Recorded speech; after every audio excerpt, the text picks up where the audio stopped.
जय बोलो देवादिदेव 1008 श्री भगवान महावीर स्वामी की। अहिंसा परमो धर्म की जय जय जय। परम पूज आचार्य गुरुवर श्री विद्यासागर जी महाराज की जय जय जय। पूज्य मुनि श्री प्रमाण सागर जी महाराज की। पूज्य मुनि श्री विराट सागर जी महाराज की। शिष्य ने गुरु से पूछा,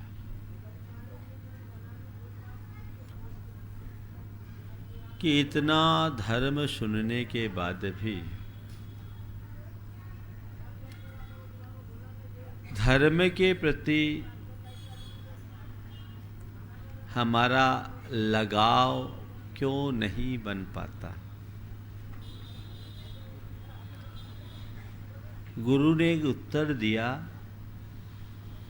कि बस श्रवण मात्र से लगाव नहीं होता। लगाव तब होता है जब हमारे मन में लगन लगती है। आज बात ल की है, लगाव की है। 4 बातें आप सबसे कहूँगा। लगाव, ललक, लगन और लीनता। लगाव, ललक, लगन और लीनता। लगाव हमारे जीवन की प्रारंभिक भूमिका है और लीनता साधना का चरमोत्कृष्ट रूप। हमें लगाव से लीनता की ओर यात्रा करनी है। लगाव बहुत प्रारंभिक भूमिका है। हमने सुना, थोड़ा सा आकर्षण मन में उत्पन्न हुआ, हमारा लगाव बढ़ गया। लेकिन ये लगाव टिकता नहीं। ऐसा इसलिए नहीं टिकता क्योंकि हमारा लगाव बहुत दूसरी चीज़ों से ज़्यादा है, संसार की चीज़ों से ज़्यादा है। और एक शब्द और है, लत। लत यानी आदत। मनुष्य की कुछ लत ऐसी होती है जो उसे बदलने नहीं देती। संत कहते धर्म क्षेत्र में लगाव होना बहुत दुर्लभ है। बहुत थोड़े लोग हैं जिनके हृदय में धर्म के प्रति कुछ लगाव होता है। जो अपने जीवन के बारे में थोड़ा बहुत सोचते हैं, अपने कल्याण की जिनके हृदय में इच्छा जगती है, उनके मन में लगाव होता है। लेकिन ये जरूरी नहीं कि जिनके मन में लगाव हो उनके हृदय में ललक भी हो। लगाव सबसे प्रारंभिक भूमिका। आप सब लगाववश यहां तक आए हो। लगाव हुआ, जुड़ाव हुआ, हमने उसे एक अच्छा माना कि नहीं, धर्म का कार्य अच्छा है, मुझे करना चाहिए। ये मनोभाव लगाव के साथ जुड़ता है। आपके हृदय में वो लगाव घट गया।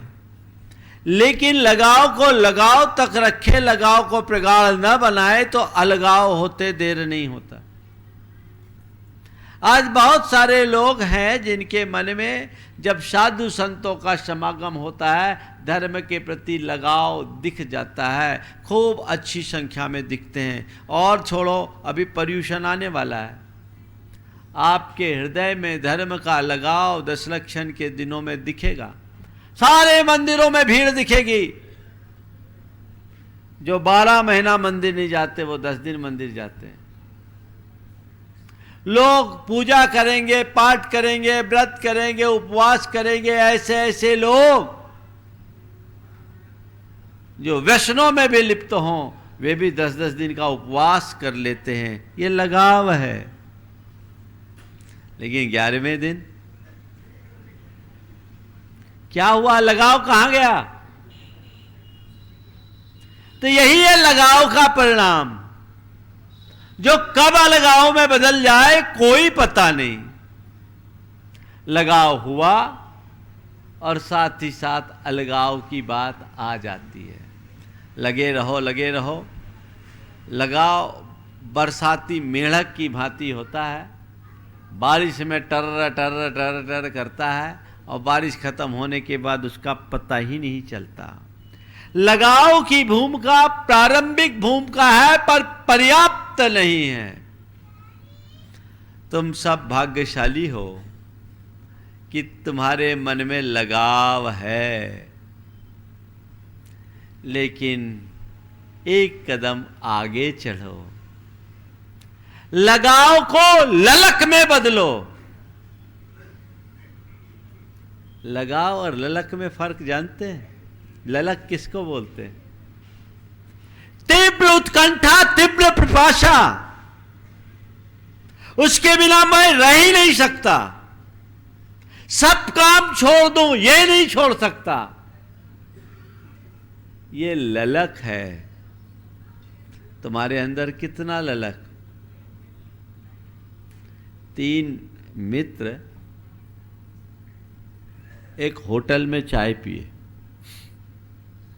एक ने चाय पी और कप को सीधा उल्टा करके रख दिया। दूसरे ने चाय पी, उसने कप को सीधा रखा। और तीसरे ने चाय पी, उसने कप को लिटा के रख दिया। उसके पीछे की टेबल में मनोविज्ञान के प्रोफेसर अपने कुछ छात्रों के साथ बैठे थे।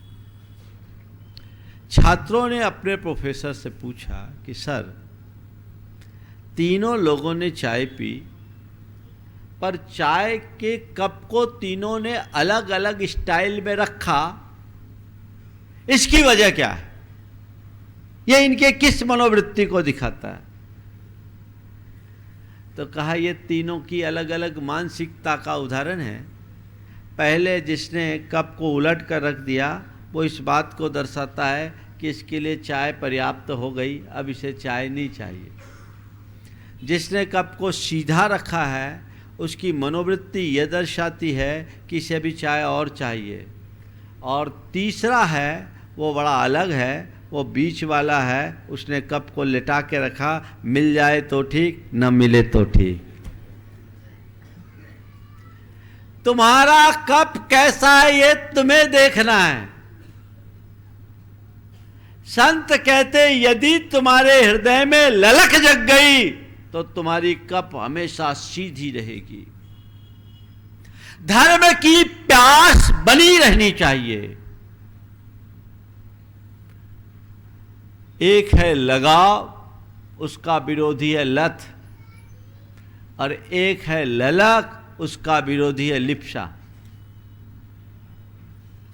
लिप्सा मनुष्य के हृदय में जगती है, लत का शिकार मनुष्य होता है, लेकिन उसके भीतर लगाव जैसा होना चाहिए वो नहीं दिखता, और उसके अंदर ललक जैसी होनी चाहिए वो नहीं दिखती। धर्म की ललक जगाओ, उसके बिना बेचैन हो जाएं। मैं आपसे एक सवाल करता हूं, जिससे आपका प्रेम होता है, जुड़ाव होता है, लगाव होता है, उससे हर पल मिलने की इच्छा होती है कि नहीं होती? होती है। हाँ, क्यों होती है? लगाव है? नहीं, प्रगाढ़ लगाव है। उसके प्रति मेरे मन में प्रगाढ़ लगाव है, इसलिए हर पल उससे मिलने की इच्छा होती है, उससे बात करने की इच्छा होती है, उसके बारे में सुनने की इच्छा होती है, उसका गुणगान करने की, उसकी प्रशंसा करने की इच्छा होती है। जहां चाहे देखे बस उसको उसको उसको देखने की मन में प्रबल उत्कंठा होती है। होती है। ये क्या है? ये ललक है। उसके बिना मन बेचैन हो जाता है। मैं पूछता हूं, तुम्हें धर्म की ललक है? परमात्मा की ललक है? प्रभु की ललक है? गुरु की ललक है या नहीं? देखो, अपने भीतर जांच परख कर देखो। अगर ललक जग गई तो तुम बेचैन हो जाओगे, भाग भाग कर आओगे। देखो, आते आने वाले 8 दिन नहीं होता, 10 दिन नहीं होता, कहते हैं महाराज बेचैन हो जाते हैं। चलो आना है, चलो आना है, मन को रिचार्ज कर लेना है। तो संत कहते ये ललक तुम्हारे हृदय में जग गई तो तुम्हारी जीवन धारा बदल जाएगी। लिप्सा भोगों की होती है, लिप्सा पैसों की होती है, लिप्सा दुनियादारी की होती है। वो तो तुम्हारे अंदर दिनों दिन बढ़ती है, वो उत्तरोत्तर बढ़ रही है। उस लिप्सा को घटाने के लिए ललक बढ़ाओ और उस लत को मिटाने के लिए इधर लगाओ बढ़ाओ। लिप्सा कम करो। करना चाहते हो कम? अपने आप स्वाभाविक है, जिस मनुष्य का धर्म से गाढ़ जुड़ाव हो जाता है, लगाव हो जाता है, उसकी लिप्सा अपने आप कम होने लगती है। हमारे यहाँ आचार्यों ने लिखा, यथा यथा समायाति संवित्तो तत्त्वमुत्तमं तथा तथा न रोचन्ते विषया सुलभापि। जैसे जैसे जैसे जैसे हमारे हृदय में अपने भीतर के तत्व के प्रति ललक बढ़ते जाती है, हमारी विषयों की अभिरुचि अपने आप घटती जाती है, वो लिप्सा, वो भोगाकांक्षा अपने आप शांत होने लगती है। और जब वो मिटेगी तो हमारी प्रवृत्ति में सहजता और सरलता स्वतः प्रकट होगी। अपने भीतर की वो उस ललक को प्रकट करने का पुरुषार्थ करो। लगाओ, पहला काम लगाओ बढ़ाओ, और दूसरा लगाव है तो उसे ललक में परिवर्तित करो। ललक लग जाने का मतलब, ललक प्रकट होने का मतलब हमारे जीवन की प्राथमिकताओं का बदल जाना। मेरी सर्वोच्च प्राथमिकता मेरा धर्माचरण है। मैं और चीजें बाद में करूंगा, पर पहले मेरा जो मूलभूत कर्तव्य है वो मुझे करना है। धर्म के आचरण की ललक का मतलब जीवन को सुधारने का प्रगाढ़ संकल्प लेना, अपने जीवन की पवित्रता का सत्प्रयत्न करना। मुझे अपने आप को सुधारना है, मुझे अपने आप को बदलना है, भीतर से पूरा परिवर्तन करना है, और उसके लिए जो भी माध्यम है वो मुझे स्वीकारना है। तुम लोगों के अंदर ललक भी लग जाती है, बहुतों में ललक होती है, और वो ललक होती है, लेकिन कभी कभी ये भी देखने में, प्राय ये देखने में आता है कि जो ललक है वो धार्मिक क्रियाओं के प्रति तो बढ़ जाती है, भीतरी धर्म के प्रति नहीं दिखती। धार्मिक क्रियाओं को तुम पूरी उत्कंठा के साथ करते हो, उसके प्रति तुम्हारी तीव्र ललक पिपासा की नहीं। मैं प्रवचन सुनूंगा, मैं स्वाध्याय करूंगा, मैं पूजा पाठ करूंगा, मैं गुरुओं के सानिध्य में रहूंगा, उनकी सेवा करूंगा, उनका दान, कहीं मौका नहीं छोड़ते। कब मौका मिले और मैं आगे बढ़ूं, कब मिले मैं आगे बढ़ूं। निश्चित उनका एक कृत्य प्रशंसनीय है, पर पर्याप्त नहीं है। इन क्रियाओं के प्रति तुम्हारी जितनी ललक है, जिसके लिए ये क्रिया कर रहे हो उसके प्रति ललक है। तुम्हारे अंदर ऐसी ललक कभी क्यों नहीं जगती कि मैं अपने स्वभाव को बदलूंगा, मैं अपने दोषों का शमन करूंगा, मैं अपनी दुर्बलताओं को दूर करूंगा, मैं अपने दुर्गुणों को नष्ट करूंगा, मैं अपनी आत्मा को पवित्र बनाऊंगा, अंतस्करण को निर्मल बनाऊंगा। ये ललक मुझे बनाना है, मुझे करना है। अब जो कुछ करना है खुद को सुधारना है। अगर ये ललक जग गई तो फिर ज्यादा उपदेश की आवश्यकता और अपेक्षा नहीं रहेगी। मेरे संपर्क में एक व्यक्ति, जिस व्यक्ति का धर्म से कोई लगाव नहीं था, कोई लगाव नहीं, बल्कि लोगों की निगाह में वो घोर नास्तिक और दुर्व्यसनी व्यक्ति था। एक रोज आया, मेरा केश लोच हो रहा था और वो केश लोच देख रहा था। आज से लगभग 27 वर्ष पुरानी बात है। जब मेरे बाल बहुत घने थे और केश लोच करने में मेरी दोनों हाथों के चारों उंगलियां कट जाती थी, खून आते थे, बालों के घर्षण से खिंच जाते थे, बड़े रुक्ष और घने बाल थे। मैं केश लोच कर रहा था और वो व्यक्ति 2 घंटे तक लगातार मेरे केश लोच को देख रहा था और आंखों से आंसू की धार, रोए जा रहा था। मेरा लोच पूर्ण हुआ। उसके बाद उसने मेरे चरणों में शीश रखा। उसके बारे में मैं पहले से सुन रखा था।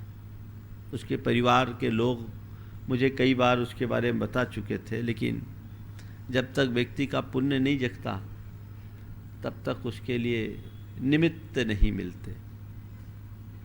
उसने अपना परिचय दिया और कहा, महाराज मैं घोर पापी, अधम हूँ, नीच हूँ, मैंने हर वो कार्य किया जो मुझे नहीं करना चाहिए। आज आपके दर्शन से मेरा हृदय बदल गया और आज से मैं अपनी सारी बुराइयां आपके चरणों में छोड़ता हूं। मैंने देखा मिट्टी गीली है, इसको अभी आकार दिया जा सकता है। मैंने उसे संबोधा और कहा, सुबह का भूला शाम को घर लौट आए तो भूला नहीं कहलाता। सुबह का भूला शाम को घर लौट आए तो भूला नहीं कहलाता। तुम एक संकल्प ले लो कि आज जो बुराइयां यहाँ छोड़े हो उसे दोबारा कभी नहीं अपनाऊंगा। उसने प्रतिज्ञा किया। उस दिन से उसके जीवन में परिवर्तन आ गया, गाढ़ लगाव हो गया। दूसरे दिन सुबह पहले आ गया, पाँव फटने के पहले ही से मेरे पास आ गया और देखा तो चौके में आहार देने के लिए आ गया। चौके में आहार देने आ गया तो जो शराब पीते हैं मैं उनसे आहार नहीं लेता अगर मुझे मालूम हो। अब चौके में आहार दिया, एक दिन पहले छोड़ा, पर पुराना अनुभव था कि बहुत से शराबी छोड़ तो देते हैं पर तुरंत तोड़ भी देते हैं, उनके नियमों का भरोसा नहीं रहता। अब आहार देने आया, अब मेरे सामने दुविधा, मना करता हूं तो मामला गड़बड़ है और लेता हूं तो मामला गड़बड़ है। क्या करूं? मैंने दिमाग से काम लिया। गर्मी का मौसम था, पसीने से अंतराय ना आए इसलिए कुछ लोग गमछे से हवा कर रहे थे। मैंने उसे गमछा पकड़वा दिया, वो हवा करता रहा। आहार पूर्ण हो गया, मैंने उससे आहार नहीं लिया। उसने भी उस जगह पर कुछ प्रतिक्रिया नहीं किया। जब मैं कक्ष में आ गया, आने के बाद उसने कहा, महाराज मेरे अपराध को क्षमा नहीं करोगे क्या? बोले, क्षमा तो कर दिया। तो महाराज आपने मुझसे आहार क्यों नहीं लिया? मैंने कहा, अभी तूने कल ही छोड़ा है, अभी तुझ पर मेरा भरोसा कायम नहीं हुआ। जब भरोसा हो जाएगा तब तुझसे आहार लूँगा। तो उसने कहा, महाराज अब मैं भी पक्का ठान लेता हूँ, अपने आप को साबित करके आपको आहार दूंगा, अपने आप को साबित करके आहार दूंगा। आप आज्ञा दे, चौके में आ सकता हूँ? बोले, आ सकते हो। चौके में आओगे, हवा करोगे और मैं तुम्हें ऑब्जर्व करूंगा, कुछ दिन देखूंगा। जिस दिन मुझे समझ में आ जाए कि नहीं अब तुम सुधर गए हो तब तुमसे आहार लूँगा, अन्यथा नहीं लूँगा। वो रोज आया और उसने, लोगों ने कहा कि भैया, 1-2 बार लोगों ने कहा ये दे लो दे लो। बोले नहीं, मैं अभी परीक्षा दे रहा हूँ, जब पास होऊंगा तो आहार दूंगा, पास होऊंगा तो आहार दूंगा और आहार दे के ही रहूँगा। और उसने मन ही मन संकल्प ले लिया कि जब तक आहार नहीं दूंगा, और अब आहार इधर उधर नहीं दूंगा, अपने घर में चौका लगा करके दूंगा, और जब तक आहार नहीं दूंगा तब तक उसने कई सारे त्याग ले लिए। एक दिन किसी ने मेरे सामने उससे पूछा कि भैया तुम में तो बड़ा बदलाव आ गया, तुम ये सब कैसे कर पा रहे हो?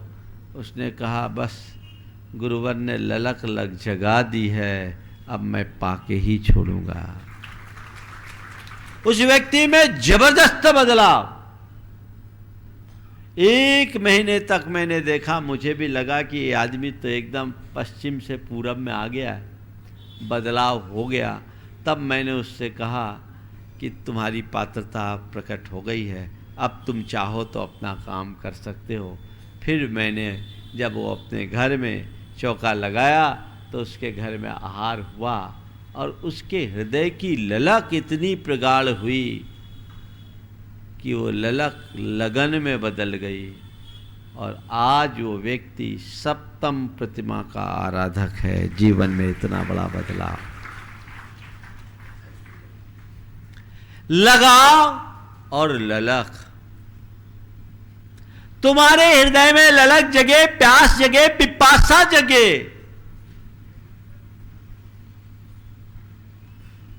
नहीं, ये तो मुझे करना ही है, ये तो मुझे पाना ही है, इतना तो मुझे करना ही है, इसे मुझे छोड़ना नहीं है। ऐसी प्रगाढ़ ललक अपने अंतस्करण में जगाइए, फिर कुछ होगा ही नहीं। तो जैसा मैंने कहा, ललक जगाएं। कैसी? बाहर की भी और भीतर की भी। बाहर यानी धर्म की क्रिया की और भीतर चित्त के शुद्धिकरण की। ये ललक जीवन में बदलाव लाती है। मेरे जीवन में जो बदलाव घटित हुआ, गुरुदेव को देखकर मेरे मन में लगाव हुआ धर्म से। जब तक मैंने गुरुदेव को नहीं देखा तब तक मुझे धर्म के प्रति आस्था ही नहीं थी, और गुरुदेव के देखकर धर्म से लगाव हुआ, और जब उनके संपर्क में आया, ऐसी ललक जगी, ऐसी ललक जगी, ऐसी ललक जगी कि मन में ठान लिया कि अब अगर मार्ग चुनना है तो यही मार्ग चुनना है, यही मार्ग चुनना है, यही मार्ग चुनना है। जीवन का आदर्श रूप यदि कुछ है तो बस और बस केवल यही है। उस ललक ने मुझे गुरु चरणों से लगा दिया, और जब मैं गुरु चरणों में लीन हो गया तो आज जो सामने है वो आप सबके सामने है। मैं आप सबसे कहता हूं, अपने लगाव को ललक में बदलिए और फिर ललक जग जाए तो लगन लगा लीजिए। ललक के आगे क्या है? लगन। लगन यानी तत्परता। तत्परता, एकदम तत्पर हो जाओ, उसमें अपना 100% देना शुरू कर दो। किसी भी प्रकार का प्रमाद रखे बिना समर्पित भाव से उसमें लग जाओ। यह है लगन। आप लोग बोलते हो तुमसे लागी लगन ले लो अपनी शरण पारस प्यारा। मेटो मेटो जी संकट हमारा। जब हम बोलते होगे तो भगवान पारसनाथ मन ही मन हंसते होंगे कि लगन तो बोलता है, लगन मगन है नहीं, क्योंकि औरों में मगन है, उसकी मेरे से क्या लगन होगी? बोलो। जो दुनिया में मगन है उसका प्रभु से लगन नहीं हो सकता। ललक को लग्न में बदलिए, एकदम तत्पर हो जाइए, समर्पित हो जाइए। समझ गए? वो लगन लगे। आप लोग बोलते लागी लगन नहीं तोड़ना। प्रभु जी मोरी, लागी लगन नहीं तोड़ना। तो भगवान कहते हैं मैं तोड़ने वाला थोड़ी है, थोड़ी हूं ना। मैं लगन लगाता न तोड़ता हूं, तू ही लगाता और तू ही तोड़ता है। तेरे अंदर ये अगर भाव है कि मेरी लगन टूटे नहीं, मेरी लगन लगी रहे, कभी टूट ना पाए, तो तुझे चाहिए बाकी सबके लगाव को घटाए, अपने अंदर ललक जगाए और सब पूरा जो है यहां समर्पित कर दे। लगन निष्ठा से जुड़ा हुआ है। अपन बोलते लगन और निष्ठा से। पूर्ण श्रद्धा के साथ और तत्परता पूर्वक काम करो। हमने जो मार्ग पकड़ा है उस मार्ग में मेरी पूर्ण लगन होनी चाहिए। मैं मुनि बना, आत्मा से लगाव हुआ, धर्म से लगाव हुआ, मुनि बना।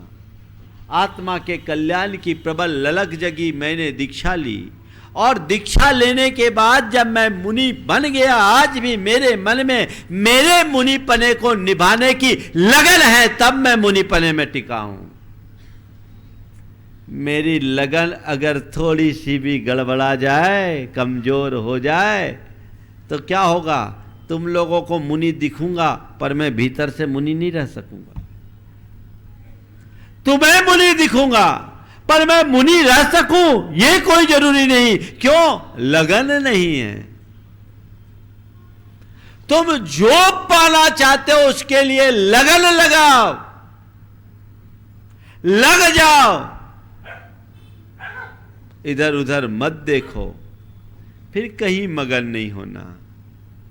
लगन लगेगी तभी लक्ष्य को प्राप्त कर पाओगे। बिना लगन के लक्ष्य नहीं होता, समझ गए? बिना लगन के लक्ष्य तक पहुंचा नहीं जाता। मेरे मन में कितना भी लगाव हो, कितनी भी ललक हो, ललक जब लगन में बदले, ललक तो अंदर का प्यास है और लगन भीतर का प्रयास है। प्यास मात्र पर्याप्त नहीं, प्यास के आगे प्रयास चाहिए। हां, जिसको प्यास होती वही प्रयास करता है।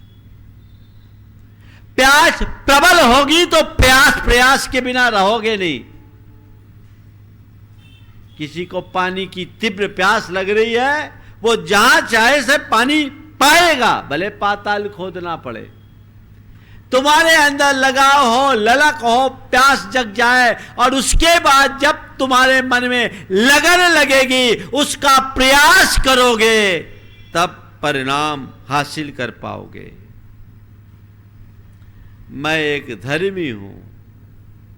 बोलो, धर्मी हो कि नहीं?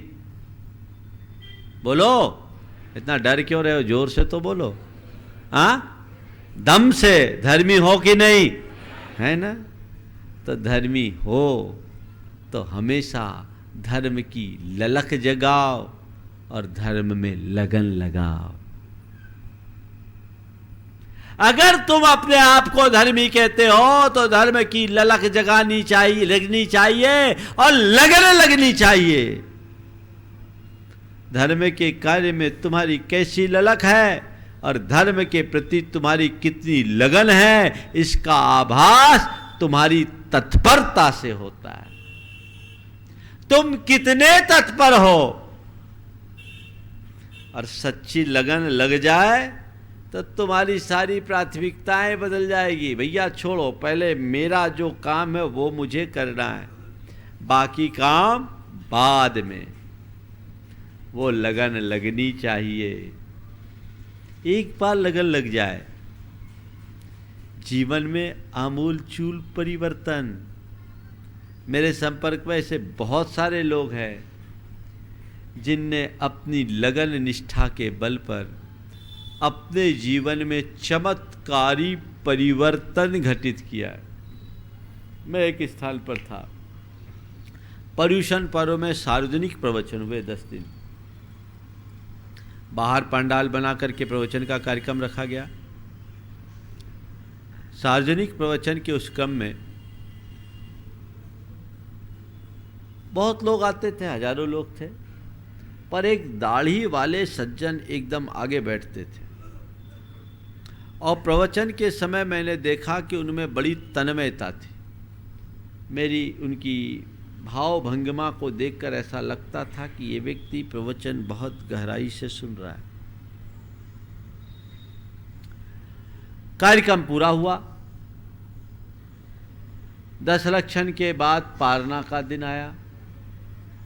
वहाँ सामूहिक पारना की व्यवस्था थी। सभी लोगों को शोभा यात्रा में लेकर के पारना के लिए ले जाया जा रहा था। और जिन लोगों ने उपवास किया था वो लोग सब आशीर्वाद के लिए आए हुए थे। जिनने उपवास किया सबके सब आशीर्वाद के लिए आए हुए थे, उसमें वो भी था। मैंने पूछा, आपने भी उपवास किया? आपने भी उपवास किया? जी महाराज, आपके आशीर्वाद से किया। मेरा उनका कोई परिचय नहीं, क्योंकि पर्यूषण के पहले उस व्यक्ति की शक्ल भी मैंने नहीं देखी थी। आपके आशीर्वाद से मैंने उपवास किया है।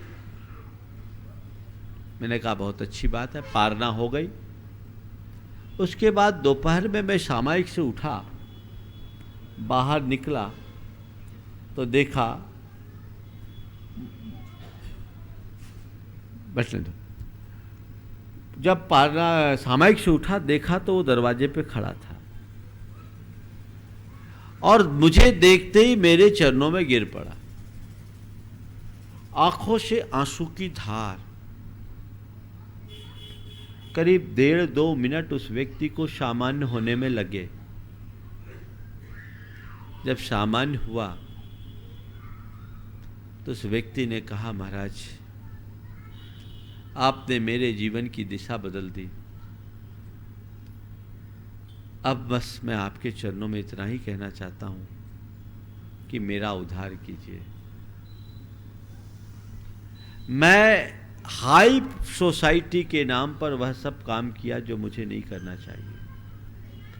वो एक रेलवे की कंपनी में इंजीनियर थे, प्रोजेक्ट मैनेजर थे, कंस्ट्रक्शन कंपनी थी, इंजीनियर थे और प्रोजेक्ट मैनेजर थे। बोला, महाराज जी मैं यहाँ पर 3 साल से अपनी साइट पे काम कर रहा हूँ, पता नहीं मेरे साथ क्या हुआ, मैं 10 लक्षण में भी मंदिर कभी नहीं आता था। अखबार में आपके प्रवचन के अंश पढ़े, मेरे मन में आकर्षण हुआ और सोचा चलो 10 लक्षण है, 10 दिन प्रवचन सुन लो। आपके पहले दिन के प्रवचन ने मुझे हिला दिया और मैंने तय किया कि अब मुझे बदलना चाहिए और अपने पापों का क्षय करना चाहिए। मैंने अब तक जो पाप किया उसे मुझे साफ करना है। महाराज मैंने पहले ही दिन ये संकल्प ले लिया कि मैं 10 दिन उपवास करूंगा। महाराज जी आपके आशीर्वाद से 10 दिन के मेरे उपवास हो गए और बहुत अच्छे हुए। 10 दिन मैंने केवल एक बार जल लिया और महाराज जी मैंने पाया कि 10 दिन में मैंने उपवास किया, इससे मेरा बड़ा शुद्धिकरण हो गया। वो प्रतिदिन तत्वार प्रवचन में भी आता था, तत्वार सूत्र में भी आता था, पूरे कार्यक्रमों में आता था। उन दिनों शिविर नहीं लगते थे, जो कार्यक्रम था उसको पूरा अटेंड किया और बोला, महाराज मैं एकदम बदल गया हूँ। आज मैं अपनी सारी बुराइयां आपके चरणों में छोड़ता हूँ। उसने कहा कि ऐसा कोई कर्म नहीं किया मैंने कोई कर्म नहीं छोड़ा जो मुझे नहीं करना चाहिए था। मैंने सब किया है, पर महाराज हृदय मेरा कचोट रहा है। आपके संपर्क में आने के बाद मुझे ऐसा लगा कि मैंने अपने जीवन के 45 वर्ष व्यर्थ खो दिए। मैंने अपने जीवन के 45 वर्ष व्यर्थ खो दिए। महाराज आंखें खुल गई है, लगन लग गई है, अब तो बस आपके मार्ग में ही लगना है। मैंने देखा इस आदमी को अब ज़्यादा उपदेश देने की ज़रूरत नहीं है। उसने संकल्प लिया और कहा, महाराज बस मैं आगे बढ़ूं, ऐसा आशीर्वाद दो। ये 1994 की घटना है, हमारा कटनी में प्रवास था। उसके बाद वो व्यक्ति 1996 में मेरे पास आया। इस बीच उसका ट्रांसफ़र कटनी से अजमेर हो गया था और 96 में जब वो व्यक्ति आया तो उसका तो हुलिया ही बदला हुआ था। सामान्य सा कुर्ता और पैजामा पहना था, बाल भी छोटे छोटे रखे हुए थे और मुझसे मिला, बोला, महाराज जी 1 साल से आपके पास आने की भावना रख रहा हूँ लेकिन आ नहीं पाया, काम का लोड बहुत होने के कारण, पर महाराज आज समय निकाल कर आपके पास आया हूँ। और उसने जो अपनी चर्या बताई उसे सुनकर मैं भी कुछ पल के लिए अचंभित रह गया। उस व्यक्ति ने प्रतिदिन 2 बार सामायिक का नियम ले रखा था, प्रतिदिन 2 बार सामायिक करता, सुविधानुसार भगवान की पूजा करता था, दिन में 2 ही वक्त खाने पीने का नियम ले लिया, 2 ही बार भोजन करेंगे, 2 ही बार पानी करेंगे, उसके अलावा कुछ नहीं करेंगे। एकदम बदलाव। और बोला मैंने रिश्वत का त्याग कर दिया, ऊपरी कमाई का त्याग कर दिया, जो पहले करता था वो सब बंद कर दिया। महाराज मैं स्वाध्याय भी करता हूँ, लेकिन एक दिन स्वाध्याय में मैंने पढ़ लिया कि बाहर का चला हुआ खाना नहीं खाना चाहिए। तो महाराज मेरे साथ कई बार ऐसा होता है, अजमेर में मेरी साइट दूर है, मुझे 7-7:30 बजे घर से निकलना होता है और मैं खाना खा के जाता हूँ और सूर्यास्त के पहले लौटता हूँ तो शाम को खाता हूँ, नहीं तो एक ही बार खा करके रह जाता हूँ। ये बदलाव। बोला महाराज इन दिनों मैंने अपने भीतर बहुत बड़ा बदलाव घटित किया है। पहले मुझे बात बात में गुस्सा आता था, अब मैं बहुत शांत रहने लगा हूँ। पहले मेरी सोच एकदम नकारात्मक थी, अब बहुत सकारात्मक हो गई। महाराज अब तो ये सब निस्सार लगने लगा है, बस 2 बेटियां हैं उनका संबंध हो जाए और मैं तो आपके ही मार्ग में लगना चाहता हूँ। ये है लगन, ये है लगन। लगन लग जाए तो कुछ भी असंभव नहीं है। आप अपनी लगन लगाइए तो लगाव, ललक, लगन, और जब लगन हो जाओ तो हो जाओ मगन, लीन, लीनता। बिना लगन के लीनता हो ही नहीं सकती। किसमें लीन हो जाओ? अपने आप में लीन हो जाओ, प्रभु में लीन हो जाओ, धर्म में लीन हो जाओ, काम हो जाएगा। लगन से काम करो और लीन होकर काम करो, लवलीन होकर काम करो। अगर हमारी लगन नहीं होगी तो हम लीन नहीं हो सकेंगे। तो चाहे लोक का कार्य हो या लोकोत्तर हित की बात हो, अभी मैंने आपको जो भी बातें बताई आध्यात्मिक उन्नति के संदर्भ में बातें बताई, यदि ये चारों बातें आपने आत्मसात कर ली तो वो दिन दूर नहीं जब आप अपने जीवन में परिवर्तन घटित कर सको, अपने आप में रूपांतरण घटित कर सको। और जब तक ये बातें घटित नहीं होगी तब तक तो सब बातें आई गई होगी। यहाँ बैठे लोग वर्षों से प्रवचन सुनते हैं और प्रवचन सुनकर के बड़ा आनंद लेते हैं, लेकिन मैं आपसे कहता हूँ प्रवचन सुनकर आनंद लेना, प्रवचन का आनंद लेना और प्रवचन सुनकर जीवन को आनंद से भरना, इनमें बड़ा अंतर है। प्रवचन का आनंद लेना, प्रवचन सुनकर आनंदित होना, इनमें अंतर है। प्रवचन सुनकर जीवन को आनंदित करो, तब जीवन में स्थायी बदलाव होगा। वह तुम्हारे जीवन की सच्ची उपलब्धि बन सकेगी। उस दिशा में अपना पुरुषार्थ होना चाहिए, प्रयास होना चाहिए। हमें ऐसी लगन लगे कि उसके बिना मन बेचैन हो उठे। शिष्य गुरु के चरणों में था और शिष्य ने गुरु से कहा, गुरुदेव आपने कहा था कि मैं तुम्हें परमात्मा का साक्षात्कार कराऊंगा। अरसा बीत गया है पर अभी तक परमात्मा के साक्षात्कार की बात तो बहुत दूर, उसका रंचमात्र आभास तक नहीं हुआ है। क्या आपकी शरण में आने के बाद भी मेरी साधना निष्फल होगी? शिष्य की बात सुनकर गुरु मुस्कुराए और उन्होंने कहा, वत्स तेरे साथ कुछ विलम्ब हुआ है, वत्स तेरे साथ कुछ विलम्ब हुआ है। चल आज मैं तुझे परमात्म साक्षात्कार का रहस्य बताता हूँ, पर इससे पहले नदी में स्नान कर ले। इससे पहले नदी में स्नान कर ले। गुरु की कुटिया के पास ही एक नदी बहती थी और गुरु शिष्य दोनों कमर तक पानी में उतरे।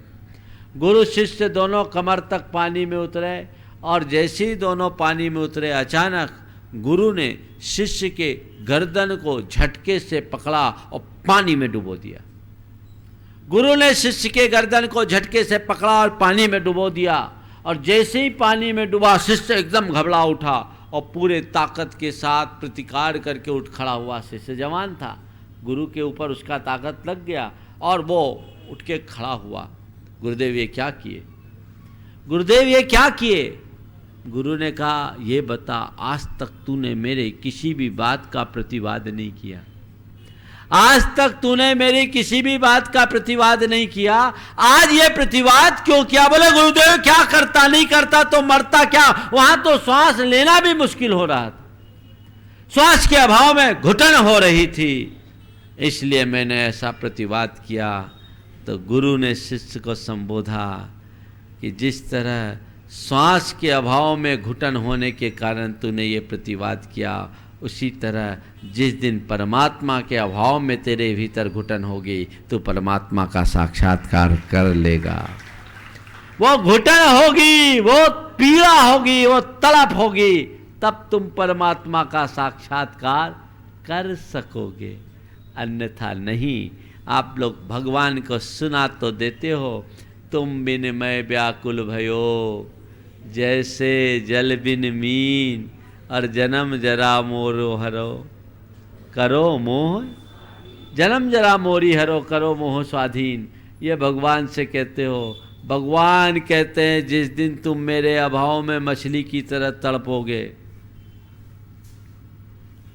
उसी दिन तुम्हारे जन्म जरा हर जाएगी, वही सम्यक दर्शन हो जाएगा, उसी में तुम्हारा कल्याण होगा, उसकी तरफ तुम्हारी दृष्टि तो होनी चाहिए। वो दृष्टि ही नहीं तो क्या होगा? तो बंधुओं, बात लगाव से लीनता की है, लीन होइए। तो अपनी अपनी भूमिका है। हम जब भी सतपथ पर आगे बढ़े, आज से ये संकल्प बनाएं, पहले चरण में लगाव को ललक में बदलें। ललक जगेगी तो लगन लगेगी, इसमें कोई संशय नहीं है। और ललक जब लगन में परिवर्तित हो जाएगी तो लीन होने का अवसर अपने आप प्राप्त हो जाएगा। आज तक जो अपने भीतर लीन हुए हैं वो इसी प्रक्रिया के तहत हुए हैं। किसी को क्रम से होता है, किसी को एकाएक होता है। मार्ग तो केवल और केवल यही है। हम इस मार्ग का अनुकरण करेंगे तभी अपना उत्कर्ष कर पाएंगे। बंधुओं, आगे बढ़ने की हमें ज़रूरत है। आज जैसा कि आप सबको सूचित किया गया, मुनि श्री तरुण सागर जी का आज समाधि मरण हुआ। गंभीर रूप से बीमार होने के बाद उनकी स्थिति अत्यंत गंभीर हुई, देश भर के लोगों में चिंता हुई। लेकिन हमें इस बात की प्रसन्नता है कि इतनी गंभीर बीमारी होने के बाद भी उनका अंत समाधि पूर्वक हुआ है, ऐसी हमारी सूचना है। साधु के जीवन का मूल लक्ष्य समाधि होता है और ये समाधि अच्छे अच्छे साधकों को भी दुर्लभ होता है। हमने जीवन में कितने भी बड़े काम किए हों, यदि समाधि ना हो तो वो सब अधूरा है। और जिसकी समाधि हो जाए वो कुछ ना भी करे तो उसका काम पूरा है, और उन्होंने पूरा काम किया।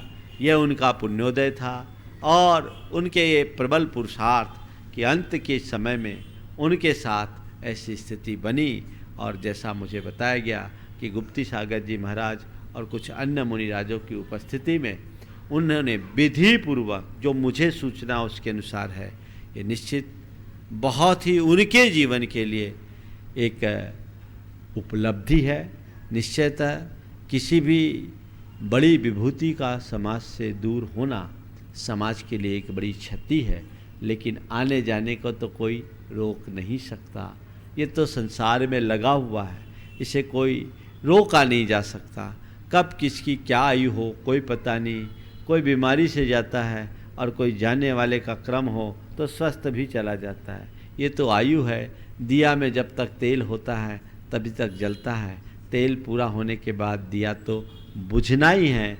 हमारा तुम्हारा ये दीप कब बुझ जाए किसी को पता नहीं है, पर दीप बुझे उससे पहले अपने आप को पहचानने का प्रयत्न हमारा होना चाहिए और अपने जीवन के मूलभूत ध्येय के प्रति अपना समर्पण जगना चाहिए। मैं उनके दिवंगत आत्मा की प्रति अपनी सद्भावनाएं प्रकट करते हुए भावना प्रकट करता हूँ कि उन्हें उस रत्नत्रय की प्राप्ति होते रहे और वे शीघ्रातिशीघ्र अपने जीवन के परम लक्ष्य को प्राप्त कर सके। और मैं खुद के लिए और आप सबके लिए भी ये भावना भरता हूँ कि हमारी सच्ची लगन लगे और हम अपने जीवन के परम लक्ष्य मुक्ति के प्रति अग्रसर हो सके। बोलिए परम पूज आचार्य गुरुवर श्री विद्यासागर जी महाराज की जय जय।